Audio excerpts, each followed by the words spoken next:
Hello everyone. I spent the last 2 weeks reading a genre that I used to despise.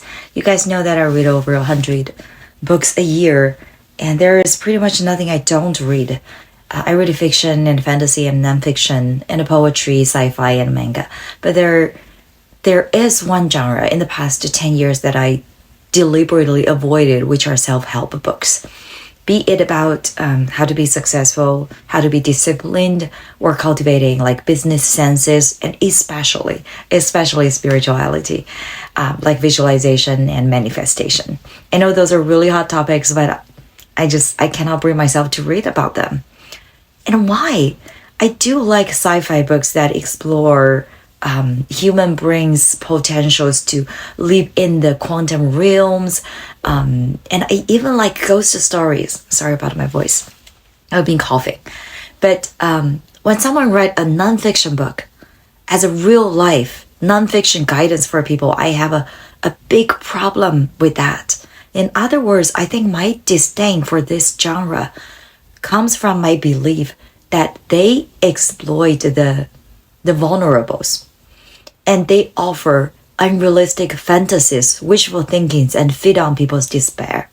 They may give people a shot of adrenaline when they feel like they're drowning in life, but what they do at best is providing placebo, and most of the time it's not even that, it's slow poison.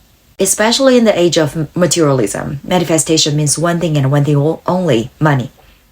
I've seen too many so-called courses or coaches telling you that how to manifest money. So you don't really need to work for it. Money just flows in you.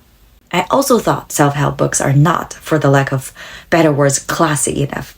But recently I find myself asking, have I, in my selective reading, become the very embodiment of the narrow-mindedness, the arrogant elitism that I worked so hard to avoid? This revolution came after I read RMS's Determined. I talked about that book in previous videos. You can find it on my homepage. I was a lifelong believer of free will, and that book swayed my determination. I'm still not 100% persuaded yet, but RMS showed me that there is a chance, there is a possibility that I shut the door too early. The verdict may still be out. And if RMS is right that from a neurological point of view, free will does not exist, then that gives foundation to manifestation. The books I read this week are mainly focused on this topic. They are Into the Magic Shop by James Doty, Mind Magic, same by James Doty, The Surrender Experiment by Michael Singer, and Becoming Supernatural by Joe Dispenza, which I still haven't finished yet. All three authors are super intellectuals, successful entrepreneurs. They certainly have some level of authority. I do find some of their stories to be a little bit too cheesy or too stretched, but they offered good logic behind their stories. I definitely learned quite a bit about how meditation or positive thinking can change one's brain and potentially change one's trajectory in life. I do believe those authors are sincere too, so the problem may not be the way they tell their stories, but how the society reshape their stories to fit their own narratives. Maybe I blamed the books for a generic social problem. The commercial success of those books then boost a bunch of phonies out there, publishing more books in this genre and promising more.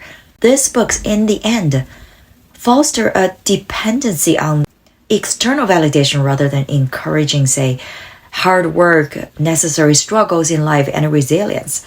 I, for one, do not want to fall into that trap of believing in quick money or easy success. But by avoiding those books at all, including the real gems in the genre, am I limiting my own intellectual and emotional growth? Maybe the answer is yes. By calling those books superficial or pseudoscience, am I missing out great ideas and great books?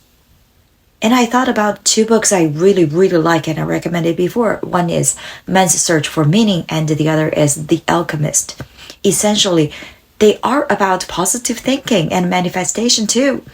If I'm truly against all self-help books, then I may have missed those two, and that would be a big shame on me. So this 2 weeks was nothing short of eye-opening for me. And this went far beyond the books themselves. It reminded me that if I want to remain a lifelong learner, forever curious reader, I need to keep an open mind. And I need to be less arrogant to judge a genre as hypocritical, to say the least. Thank you so much for watching. Bye.